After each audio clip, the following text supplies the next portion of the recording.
my life, I've flown millions of miles. I've taken thousands of flights, stayed in hundreds of hotels. And now I'm getting older. I've joined that group that's the fastest growing travel population, those over 60.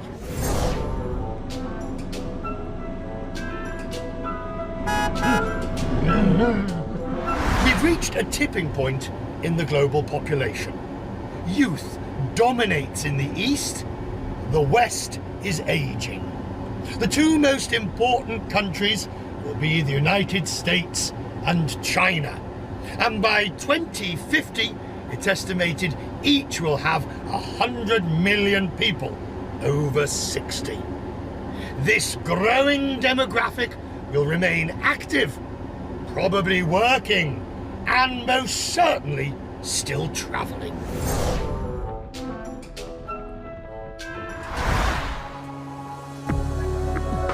These Chinese tourists are on a UK guided tour with the travel operator Ctrip, a billion-dollar Shanghai-based company. The over 60s are now accounting for 20% of Ctrip's customers, and it's an age group that's growing in influence. Less than 10% of the Chinese actually have a passport. So we are only talking about the top 10% of the society. And when we talk about transcontinental trips to America, to Europe, to Australia, maybe 4 or 5% of the Chinese population can afford that.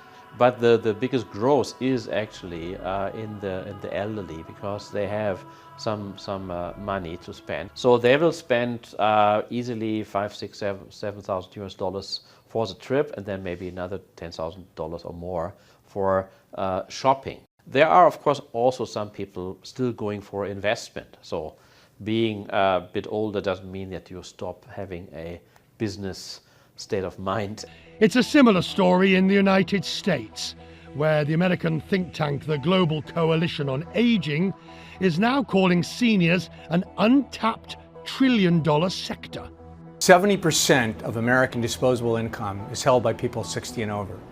Huge business opportunities that are unmet right now. Travel and leisure is, I would say, the single largest interest of our population 50, 55 plus. So the data is becoming more and more clear that if you remain active as you get older, you remain healthier.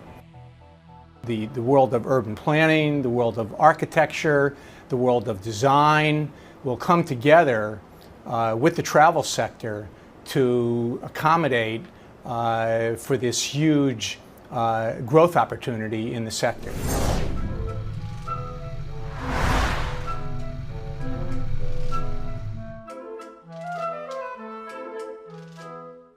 Here's the interesting point.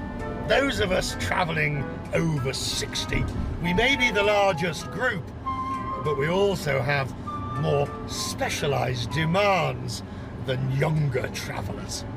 And it's that contradiction that the travel industry is going to have to accommodate, making proper provision so that people like me can still get round the world. Making things accessible for elderly travellers requires new design, new thinking.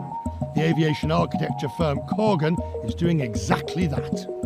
How we reflect attitudes towards the elderly and disabled has made strides. But we still think there's work to do to go beyond that. We've incorporated the gerontological suit study and these other research initiatives to help us better understand how those people actually experience our spaces so that we can make those spaces better for them. The suit actually acts on the user to help simulate what it would be like to have that individual aged 30 to 40 years.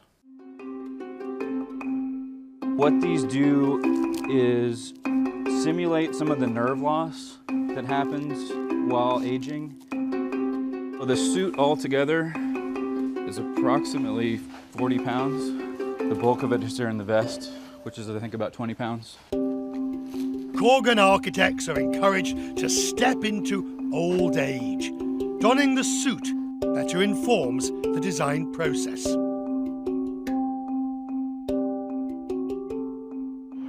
So we thought it would be interesting to take the Gert suit out on the street, let Joe walk around for a little bit and see what it's like to experience New York City as an older person.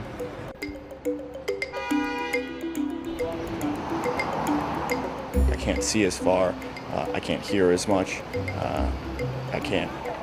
I can't maneuver through people as easily as I can today. It seems like it'd be very difficult. Just being around a lot of people, a lot of movement, a lot of things going on would be very challenging. We're the architects for the new South Satellite Concourse in Shanghai, which is an enormous project. It's over 7 million square feet and over 100 gates. So the challenge was, in such an enormous building, was to care for not only the elderly, but all other demographics movement through that building. We're building for the future, and airport buildings need to last a minimum of 50 years. So they'll outlast the architect, they'll outlast the client. So we need to look past just cost, schedule, and political objective to also include efficiency, quality, and flexibility so that they can adapt for the future generations.